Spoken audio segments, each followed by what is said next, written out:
ASMR of Ryan Audio.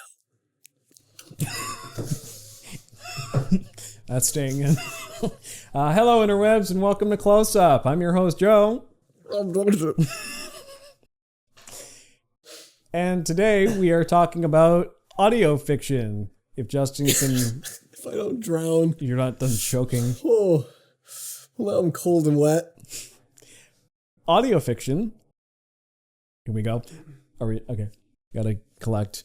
Audio fiction is an underrated medium which deserves deeper attention for its unique connection within the viewer's mind. That's the thesis going into today.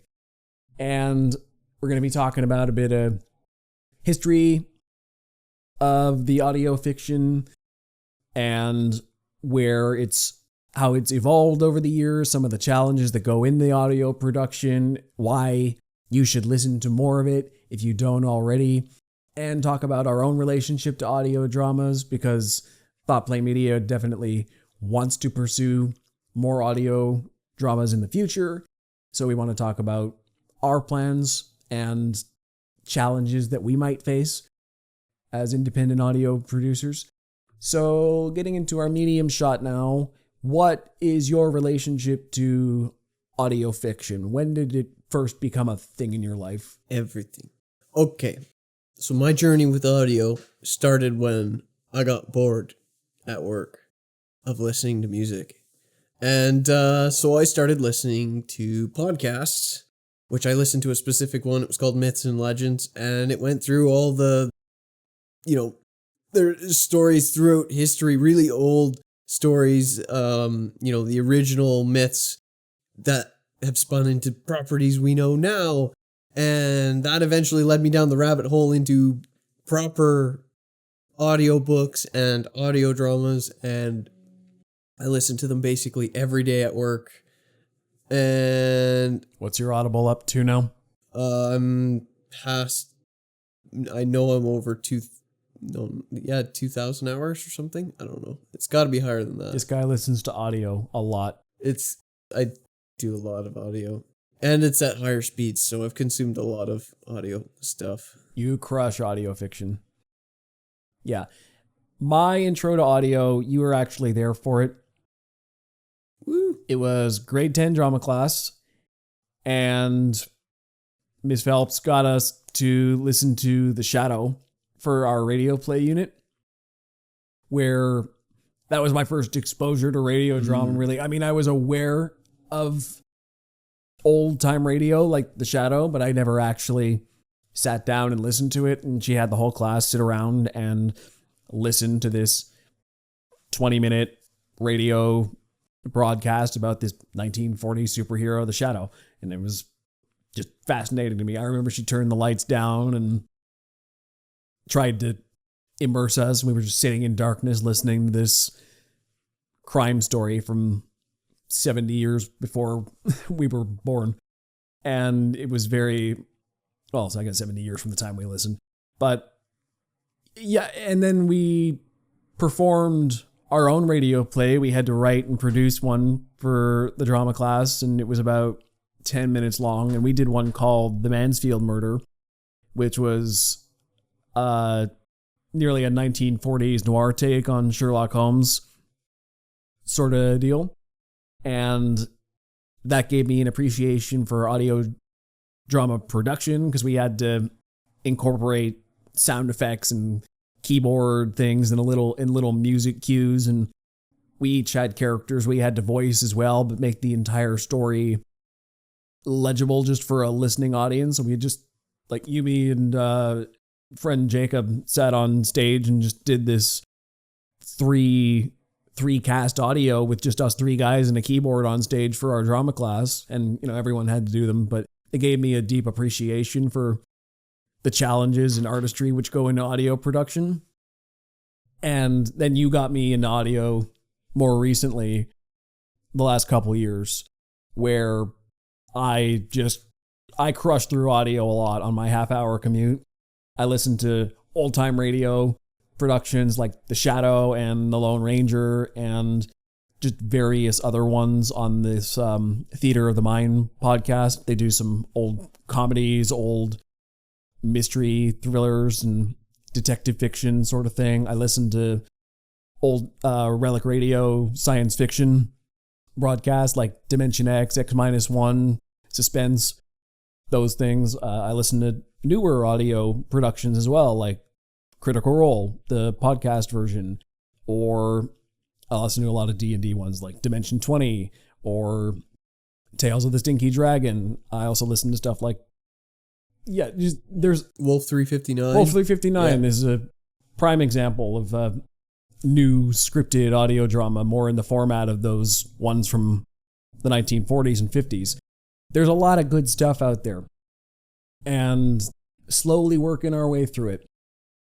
But let's get into our close-up now and talk about audio fiction in general. Talk more about just the medium. And let's start with the history of it.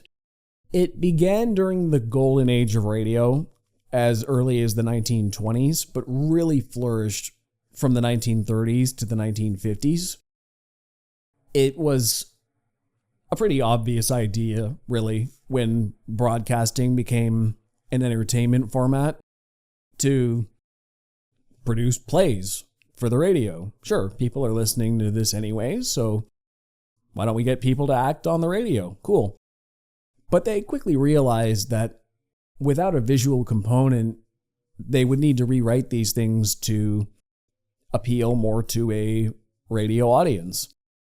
And as time went on, they started to produce original works for broadcast radio, some of which I mentioned a few minutes ago. And these works were effectively the precursor to television. A lot of them were 20, 30, 40, 50-minute programs. Most of them were 20 minutes to half an hour, at least the ones I'm listening to.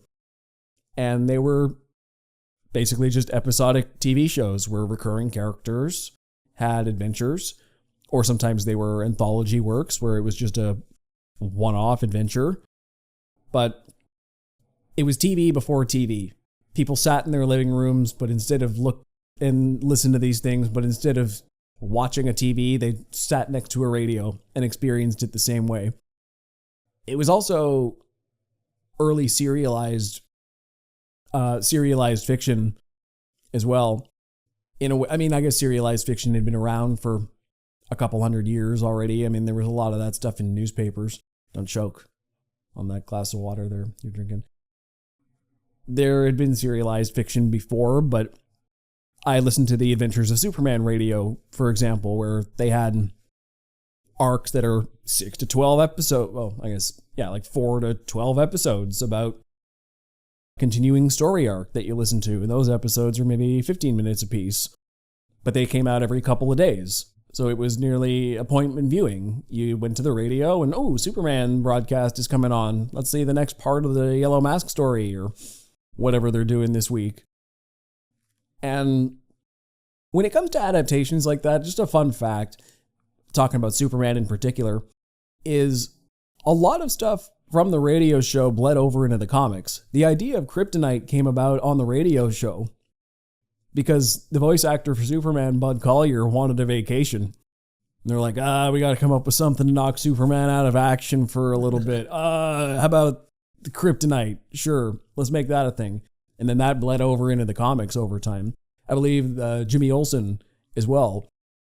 There was a young copy boy in the comic books at the time, but the character of Jimmy Olsen was really made on the radio show as Clark Kent's young assistant who followed him around. And obviously Jimmy Olsen is one of, besides Lois Lane and Perry White, and he's one of the big characters in Superman's supporting cast. Well, that really points to a strength with doing audio fiction, is that it's one of the easiest mediums to expand upon, like do more with. Yeah. If you're doing a comic, if you're drawing the same character over and over, you get good at drawing that character.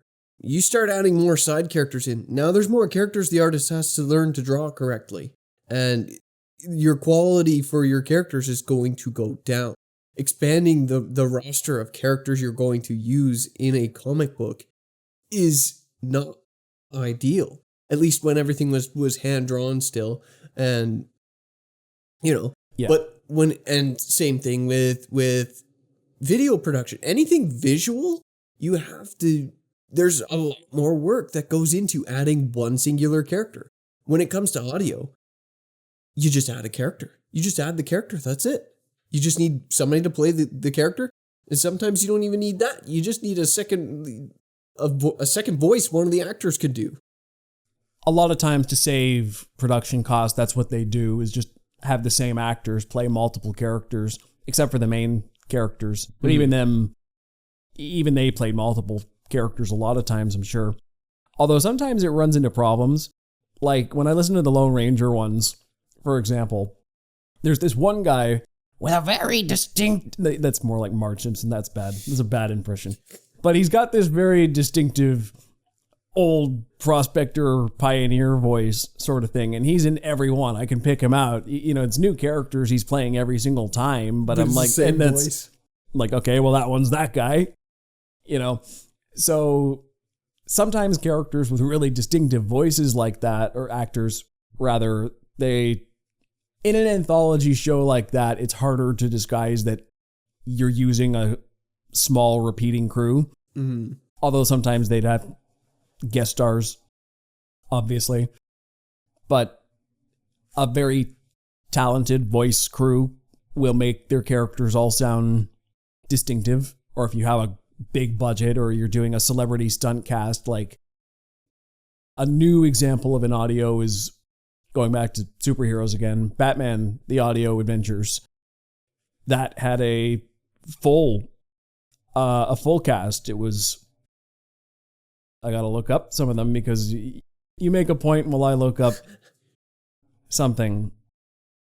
I mean, there's lots of full cast audio dramas going on at the moment. That was actually one of the biggest ones I got into when I first got into stuff was the Sandman, Neil Gaiman's Sandman stories, and like, what's his name? He's Professor X, the young Professor James X. McAvoy. That's it, James McAvoy.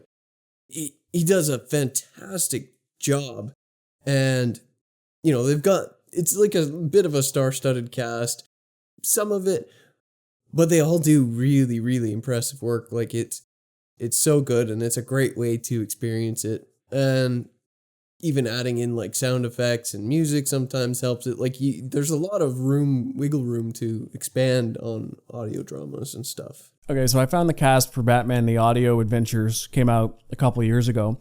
So you have Jeffrey Wright as Batman, Brooke Shields as Vicky Vale, John Leguizamo as the Riddler, Heidi Gardner as Harley Quinn, Rosario Dawson, Catwoman, Alan Tudyk, Alfred, Kenan Thompson, Commissioner Gordon. It's a full cast of known people, which is fun to listen to if you can pick out the voices.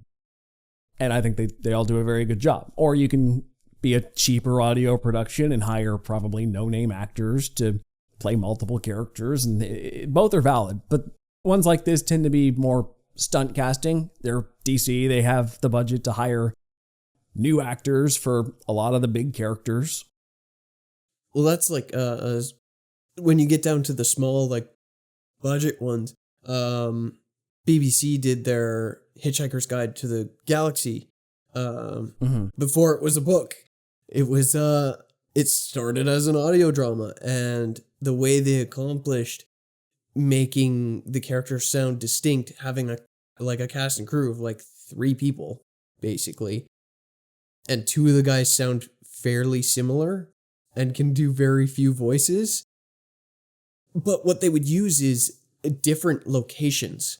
They would, by recording in different locations because of like the variables in the locations, it would change the sound of their voice. It would change the elements so that even layer, like having a conversation between 2 characters who are the same actor, and he can be doing the same voice, and just by changing the location, that they're recording, you can tell the difference between the two characters. And I thought that was a really neat. There's a whole because it was really, this was like the beginning of this big company that's come out of it, that deals in like audio production, but they did an audio documentary in a way on the makings of these. So that's a really interesting lesson that I thought was really cool. I've never seen anything like that before, and like an audio documentary on audio productions. That sounds cool. It's pretty interesting. Because I think there's not a heck of a lot of them. And most of the ones that do exist are relatively niche, is the thing. Plenty of people listen to audiobooks or podcasts, but not many people listen to full cast audio dramas, unless it's an adaptation of something they already know and just didn't feel like listening to the audiobook for. Okay, I'll listen to a full cast audio version of this, I guess. Why not? But going back to why that is, it all started in the 1950s with the advent of television. And that's when radio plays really started tanking in the US market, because people were like, well, I can basically get the same entertainment value I get for a radio play, but I can see it too. And humans are visual creatures, obviously. We live in a visual world. A lot of things are designed for visual consumption, and it just dominated radio. Well, it's funny that it went from plays being a visual medium that you had to go to, you've got your visual medium with the audio mix, to radio plays where you've dropped the video aspect. So of course the video's going to come back at some point. It was just a matter of how. It's nearly like, I had an example and I lost it. It's nearly like color in entertainment.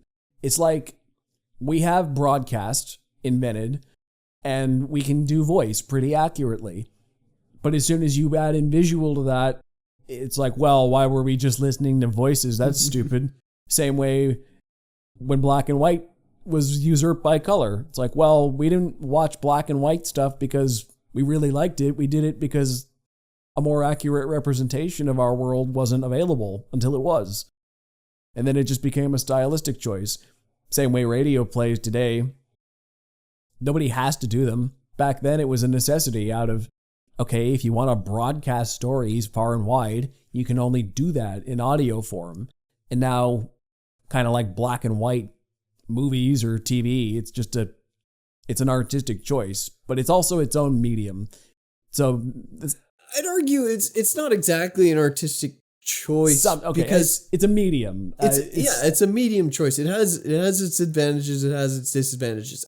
At the time when all this technology was still new, yes, it was a technological issue of not being able to do it. But now it's come down to more of a budget issue, or realistically doing the story you want to tell. My point was more because it was a tech issue at first, it basically crushed the market when it ceased to be a tech issue. And it's only recently people have rediscovered the value of radio plays as a medium, as opposed to, and like taking technology out of it. It's just people are intrigued by the idea of a purely audio form of entertainment as a choice to do it that way, and not because we can't do it any other way, but just because before it wasn't really the option. You basically had live theater, or you had radio plays, or you could read a book. So it was a more limiting thing. It's like, well, how are we going to do this any other way? Unless somebody wants to come see this live somewhere. Now it's more of if you had the budget, I could do this as a TV show, or maybe make it a comic book or a novel, but I'm choosing to do this as a radio play because I think that is the medium which best suits this story I'm trying to tell. It's just one more option. And as you were saying, budget is a very important factor because it's a budget option too. Mm-hmm. Go back 20 years ago, 15 years ago, and a good home audio setup was very expensive. And I mean, just look at us, two guys talking to you on the internet. Good audio equipment is a lot more affordable now for most people to get a step in. Everybody and their grandma has a podcast. Yes, and it wasn't that way 15 years ago. You actually had to be somewhat knowledgeable about audio technicianing to be in an audio format. Kind of like YouTube made it so any idiot with a camera can be a viral star overnight on the internet. Whereas before you actually had to know what you were doing to operate cameras and make a product worth watching. It just made it commonly accessible. And audio fiction's the same way, except we've mostly been using it for podcasts and for audiobooks. The radio play traditional format of full cast audio fiction is only starting to come back in the last couple of years in the US. I need to point out that in the US, because it never really left in Europe. Yeah. For the last 80 years. Yeah. They consistently kept up since the 1940s and 50s. It's all really the way through, yeah. But we're coming from Canada here. It was never a thing when we were growing up. We had to be we had this medium forced on us, and we had to learn for ourselves the history of it and find things of our own that we enjoy. And most of our peers don't consume audio fiction the same way we do. They don't watch these radio plays like Wolf 359 or what. Like, they'll listen to podcasts, sure, but good luck getting them to listen to that, even though it's just as good as anything you find on TV. Mm-hmm. There's just this barrier to it. Like, there's something about it. It's just like, it's almost like it's not cool or something. I think it's not cool, but it's also just not known. It's so far off people's radar, they don't even think to look for it. That's true. They'll just watch a TV show or a movie. If you go into audio, I listen to podcasts. Okay, but would you listen to a full cast audio? Well, I don't know. I never thought to do that. So why would you give a new movie a chance, but you won't give this new audio fiction a chance? It's a medium you're unfamiliar with, and it's intimidating. Well, and that's why I really like that, like Amazon owns Audible, and they have their own original stuff that they've been doing lately, and they've been doing more full cast stuff. And It's really interesting seeing some of these things where I listened to Oracle, and to me, it distinctly felt like a serialized TV show. It felt exactly like that, and the production was just done really well. But in today's time, TV shows aren't really serialized anymore. They're not made like that. They're becoming more prime time than movies at this point. Like your TV show budgets are getting bigger than most movies sometimes. They're serialized in the wrong way. TV used to be episodic, and now it's basically like somebody ballooned a movie into 10 hours. Yeah.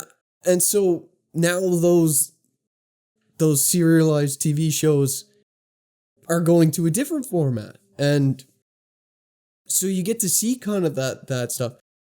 But it's really interesting. Audio fiction feels like, now that you mention it, audio fiction feels like TV as I knew it growing up and how I still prefer it, but just without a visual component. And I think... But that's the thing. Usually those stories are simple enough that you don't really need a visual component. You actually don't need it. No, not if if it's done correctly. Let's get into the appeals of audio fiction as a format. We talked a lot about history and some technical stuff, but I want to get into why it's appealing for me to listen to. And I think, number one, it requires more active engagement than other kinds of media. I find with novels, I get that same engagement. I have to read it and think about it as I'm watching. But TV and movies, mostly you just sit back and passively let it enter your brain. You can think about it, or you don't have to. You can just watch it. It's kind of like if I just wanted to stare at the sky, I can do that. I can watch the clouds pass by without really thinking about it. But if you're in a room like this and you look at the ceiling and then you think of the sky, that's an audio drama. Yeah, audio dramas, by virtue of having less information, force you to fill in the pieces or get left behind. You can make that theoretical sky look like whatever you want. It'll be your idealized version of what you're being presented with. And that's the beauty of it, is that everybody has a different vision of what they're being presented. If we sat in this room right now and started playing an audio drama, your visualization of the dialogue would be very different than mine. I might imagine the room differently, or the way people are standing, or the way the characters look based on their voices, how I imagine them. Maybe they're outside, maybe they're inside, maybe they're doing whatever. I can imagine it 100 years ago or in the present. Just what they're wearing. Just all these details are in the eye of, or in the ears and the brain of whoever's listening to it, and it's completely different than the next guy. Kind of like reading a novel, except that brings me to another point, is that it's less strenuous in a way than watching shows or movies or novels, because you're not using your eyes. You can lay back in bed, close your eyes, and have this whole world enter your head, and it's a world of pure imagination. You're using your brain to fill in all these details based on what you're hearing, and you don't have to wear your eyes out. Because I don't know about you, but watching screens or even reading books for too long, I get tired. My eyes just need a break from looking at things for after a while, especially on screens. Fair. When I watch TV too long, I feel tension in my eyes, and I'm just, no, don't want to anymore. Never get tired of hearing or listening. And once again, it's the sky's the limit. You can imagine whatever you want. Well, and one of the other benefits to it, well, it's not really a benefit, but interesting pieces is when you have an audio drama that tackles the issue of not being able to see, and seeing how other creatives have approached doing that. Like Wolf 359 had a great example where there was an episode that was filled with mostly silence. Yes. That dead air sound, and it was so tense. Because making a noise is going to get them in trouble, and that's the point. We're listening very intently for what noise might be there, but it's all audio. Watching them wouldn't matter. Hearing them matters in this scenario. Yeah, like watching, it would be very hard to... Not a lot of movies or TV shows can recreate that sort of tension. It's almost like, the only ones I can think of that do it really successfully is like Jurassic Park or Alien, right? Yeah. They've got those scenes where there's nothing. It's just dead air, and you have your consequences in front of you. But somehow they can pull this off in audio format, that you get that same tension from it, if not more, because it's your imagination that's filling in the details. That's why, going back to old time radio, I think one that's really interesting, going back to the Shadow, is in the comics, the Shadow was a masked vigilante, gun-toting kind of guy, but in the audio drama, he has this power of hypnosis where he can force people not to see him. He's effectively invisible to everybody. And that's where most of the drama in it comes in, is he's this mysterious voice who shows up in the corner of the room, and he's like a ventriloquist too, so he can throw his voice. Nobody really knows where he is.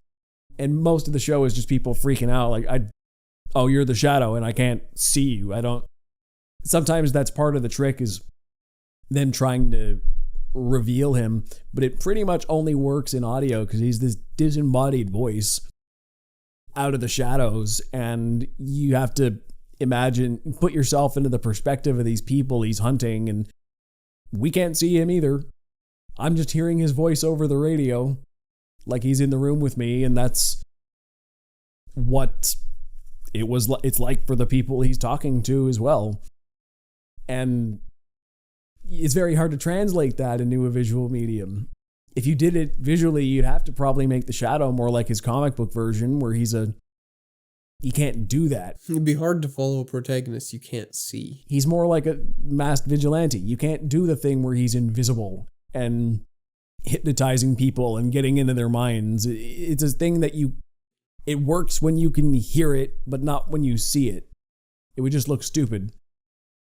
It'd be even worse in a comic format. Imagine an invisible character in a comic format, and it's just a panel with just the background and text. Like, exactly. It'd just be dumb. That's why he wasn't like that in the comic books either, or in most other adaptations. But it worked for the radio show because he was using the format effect. I mean, the Shadow actually started life as a radio host. He introduced other mystery and suspense stories, and then people just like this ominous narrator character with a great laugh and decided to spin him off into his own mystery detective thriller series. So the Shadow really got his start as people just like listening to this ominous character talk, and that's the beauty of the Shadow in audio format, is you can't see him either, and you hear all his intimidating tactics and everything he does to catch the criminals all in audio. He goes through all these mysteries in audio. You want to get into our productions of audios.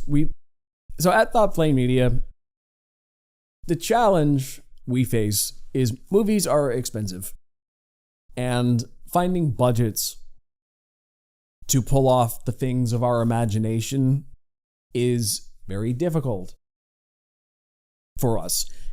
But we have developed a certain proficiency with audio formatting. We have done this podcast for a couple years now, and by no means experts at it. I believe we are competent enough to start producing our own audio productions. And what appeals to me about them is, going back to budgeting, we have these microphones already. We have some training as actors, and if we could hire people, it's basically like what we're doing now, except we don't have to lug around our heavy camera case everywhere. Waste 2 hours of setup. And go to different locations and drive around, all for stuff that looks relatively cheap and low budget anyway. In audio, we have all our mic equipment, everything set up already, and for what we're already doing, it really just comes down to the writing and the voice acting at that point, and the sound design. That's the part that I'm most nervous about, is competent sound design. That's something I am a little bit familiar with. I've done a little bit of it, but would like to get more practice in. And with competent writing, which I know we can do, with competent sound design, which I'm sure I can learn, and with competent voice acting, which I'm also confident we can get, the sky's the limit.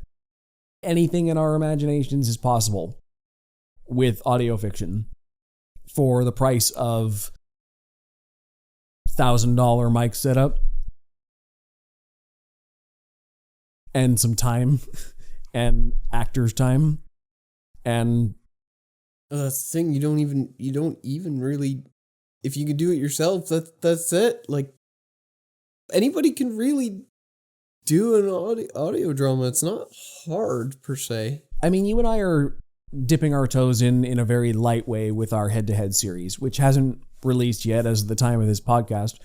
But we wrote these stories usually from the point of view of a character who's narrating what's happening.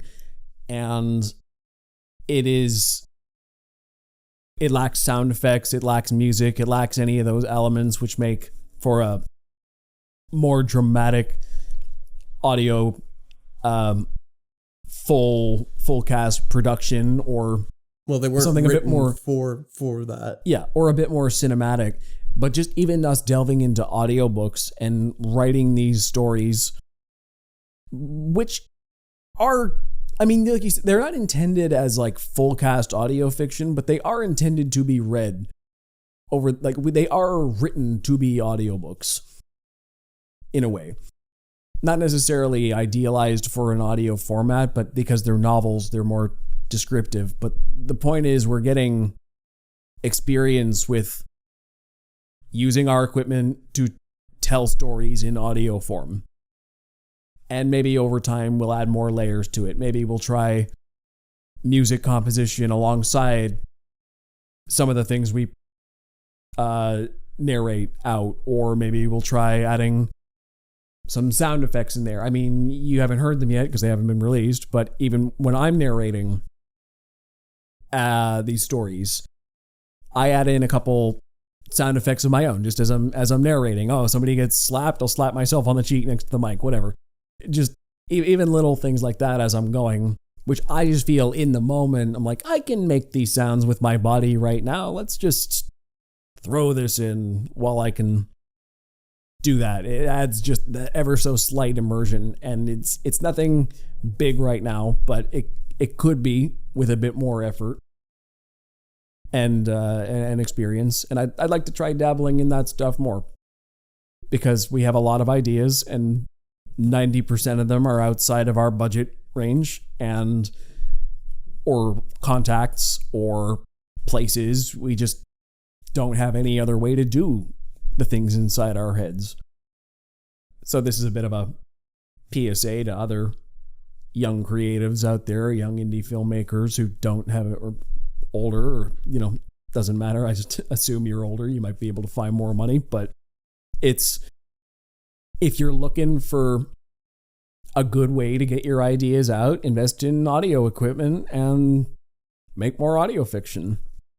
I feel like that's going to be the way the future ends up going, though, is if people get more into the audio dramas, we'll start seeing movies and stuff and TV actually get like a once over, because it'll be spawned from the audio dramas that are successful.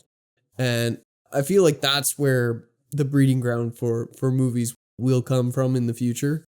As most of Hollywood's writers seem to be a little washed up at the moment. Well, everything else has gone stale. Yeah. We basically used up all the best novels, where in the last 15 years, we've used up most of the best graphic novels. Television, and a lot of television nowadays is just IPs of like continuing franchise IPs or knockoffs of something else, or a remake, or audio fiction is one of the last vestiges of new and original content that hasn't been done to death. And it's still a very small market. I gotta iterate this point. It's not a huge thing right now. It's not something a lot of people are doing.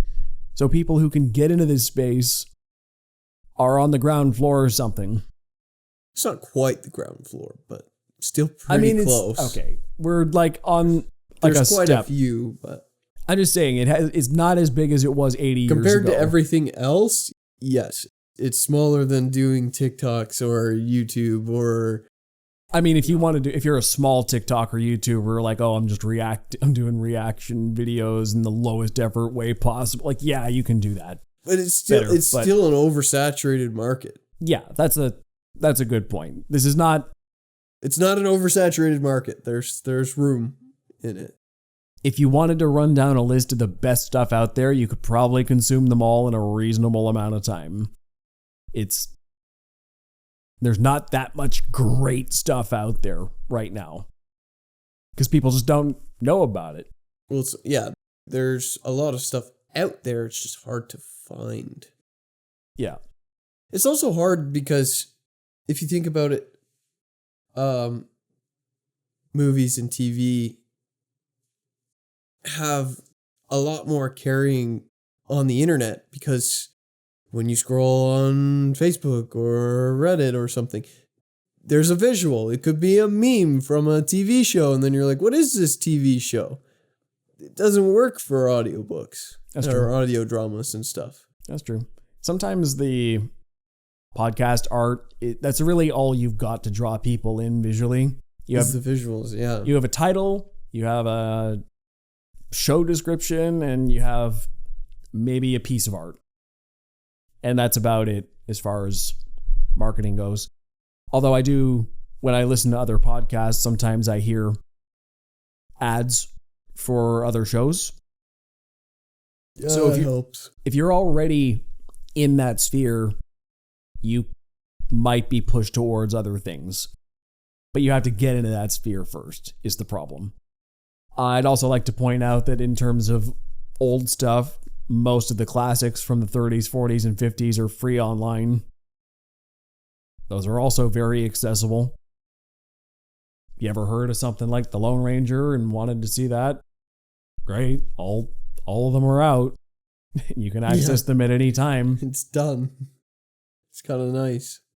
Only problem with those ones is that because they're 80 years old, and not officially released in a lot of cases, the audio quality is working off of old degraded tape somebody preserved at some point. So a lot of the audio quality on these old things isn't ideal. I push through them because I'm a completionist, but a lot of them are passable for modern audiences still.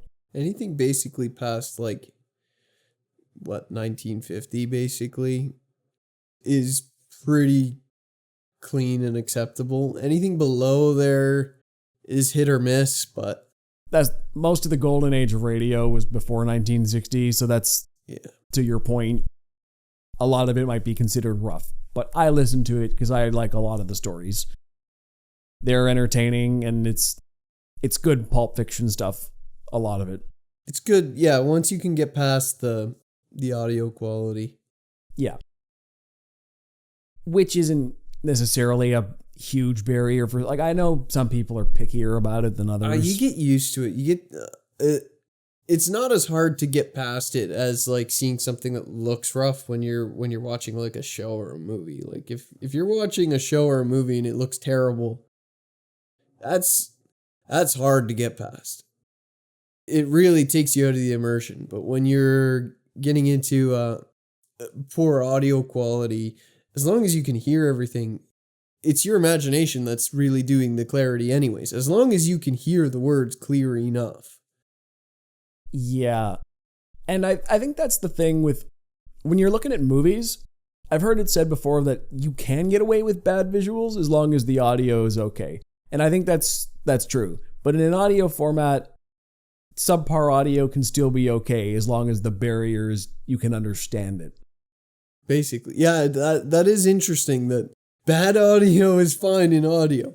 Bad audio in TV visual is bad. No, because if the screen is pitch black in the visual medium and the audio is bad, forget it. If the audio is subpar in just an audio medium, okay. Because I guess if the visual and audio are bad in a visual medium, you're getting cheated on two fronts.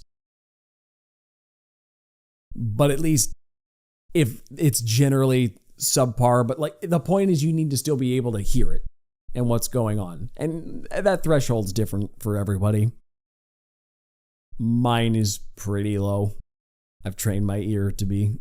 I mean, I've listened to a lot of really low budget stuff from like the 70s, which some of the stuff from like the 30s sounds better. So, Yeah.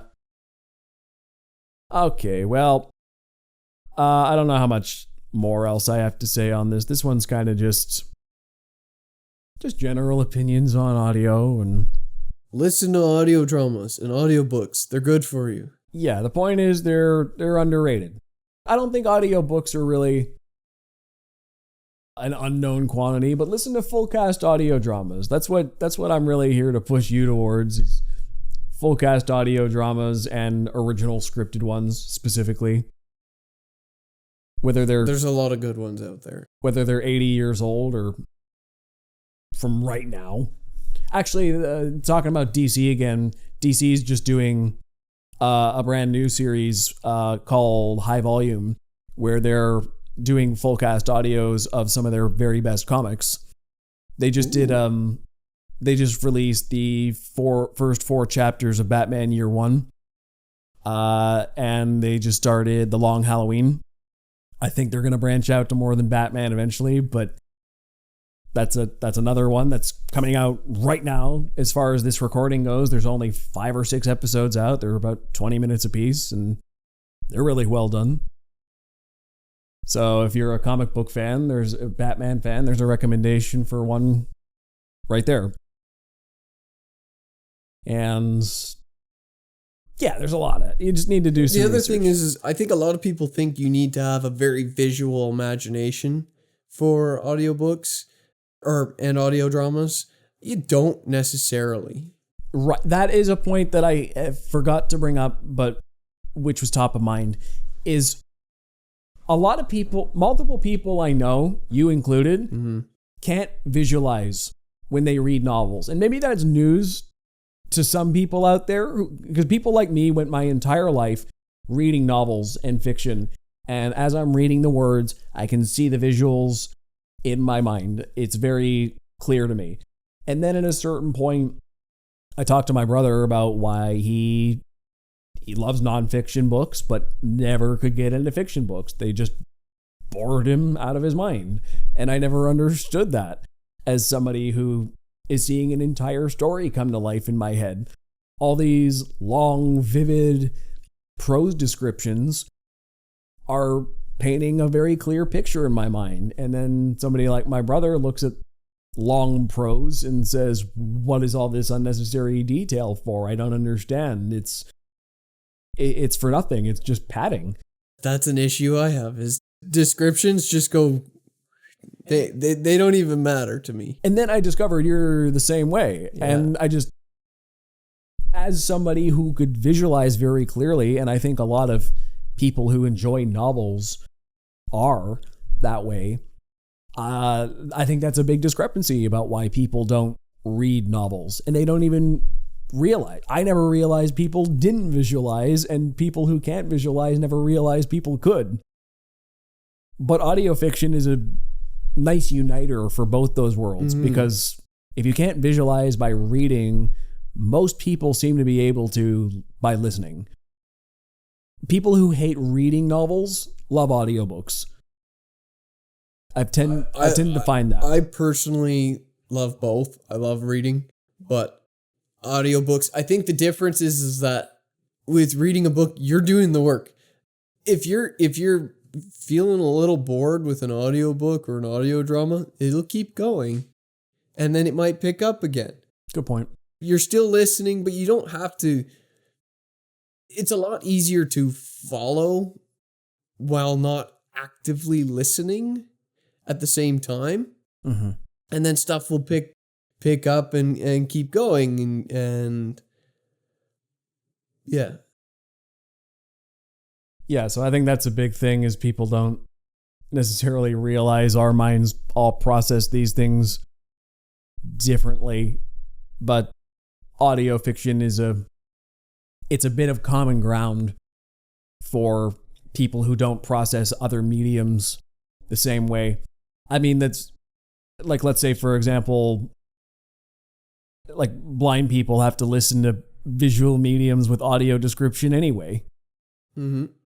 But there's a lot but I'm sure a lot of blind people would just like full cast audio dramas because there's literally nothing they're missing. There's literally not that like good audio description can describe what's happening for them, which is great, but this is like a level playing field. We're all getting the exact same thing out of this. You're not missing literally anything or relying on the audio describer to be accurate. Mm-hmm. So I think like that's one example. If you have a disability like that, I think audio fiction is great. If you can't visualize mediums while reading, audio fiction is great. If you're just a lover of good entertainment, audio fiction is great. It's a more versatile medium for more cognitive types, or I think that's the beauty of it. It's just more accessible to more people in terms of being able to enjoy entertainment, or people who can make entertainment. It's a more budget conscious way to produce as well. It's just a very accessible and it's good for the environment too. Sure. Less environment harmed in the making. It's all in one room. Listen. If there's going to be anything that I can make even a little bit better point for audio dramas, I'm going to put it out there, okay? It's better for the environment than making TV shows. Yeah. Less footprint for sure. Yeah. Just a bit of power draw for microphones and getting your actors to one room, and it's efficient. Good to go. Yeah, so that is all our points on audio dramas. Watch them. You mean listen to them? Listen to them. Sorry, my bias is showing. My visual culture. And it's okay. Every time I come on to the show, I'm probably going to be like, yeah, this is a good audiobook. This is a good audio drama. I'll just keep spewing them out there because you know what? It's actually very hard to find good stuff. It is hard. You have to get personal recommendations for things, and then you explore along the way. So somebody like me who consumes like a stupid amount of stuff, and I'll listen to bad stuff, I'll listen to good stuff, I could pick out some recommendations now. Keep coming to What's New or Leisure Lists for Justin's recommendations, because he watches more audio fiction than listens to audio bias. See, we live in a very visual culture, and it's seeped into my brain. I'm sorry. I do apologize. Shame. But yeah, listen to Justin's recommendations because he listens to a heck of a lot of this stuff, and I don't see too many people talking about this on the internet, especially on an entertainment review podcast like this alongside movies and TV. We're trying to keep them on equal footing. We're trying to say audio dramas are just as integral and important as the visual media the rest of us talk about. There's a lot of movies and TV and comic book talk, but very little about audio in that mix. Well, so what helps is because you get to know my taste in things by, the things you're interested in, I'm frequently interested in. You get to know my taste, and then if that's what you're into, you're probably watching this show, and if you're watching this show, then you're probably into kind of the same genre. So that then you have actually somebody who's into kind of the same genre that'll be like, hey, this is a good recommendation. Or counterpoint for just reviewers in general, if you know Justin's taste and you hate it, and he says it's bad, you'll probably like it. No, I doubt that. Maybe. I don't know. Some stuff's pretty bad. Maybe. You got to know your reviewers, and if you think your tastes align, that's excellent. And if your tastes don't align, that could still be a recommendation. I got some hot takes. Who knows? But usually when I say something's bad, it's just bad. Your mid-tier garbage can go either way. Yeah, mid-tier garbage is like, yeah, it's good enough, If I say it's bad, it's bad. All right. It's literally not worth it. I think it's time to wrap up. All right. Plug your social. You can find me on Instagram at jchurchtpm. And you can find me on Instagram at ThoughtPlane Media. And check out thoughtplane.ca for everything else we do. There's hundreds of posts for free. And you can donate $1 or $2 there if you like our work and you're feeling generous. We hope to see you on the next close-up with Ryan and Joe. Till next time. Take care.